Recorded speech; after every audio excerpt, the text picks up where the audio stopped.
পৃথিবীর মধ্যে 6টি শ্রেষ্ঠ দোয়া, এই দোয়াগুলোর আমল যদি কোনো বান্দা বান্দি করতে পারে তাহলে পৃথিবীতে যতগুলো দোয়া আছে তার ভিতরে এই দোয়াগুলোই সর্বশ্রেষ্ঠ দোয়া বলেছেন নবী করিম সাল্লাল্লাহু আলাইহি ওয়াসাল্লাম।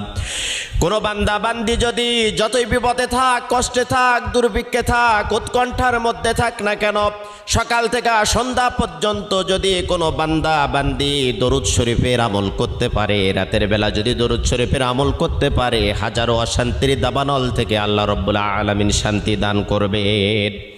1 নম্বরে দরুদ শরীফের আমল করবেন। 2 নম্বরে ইস্তেগফার।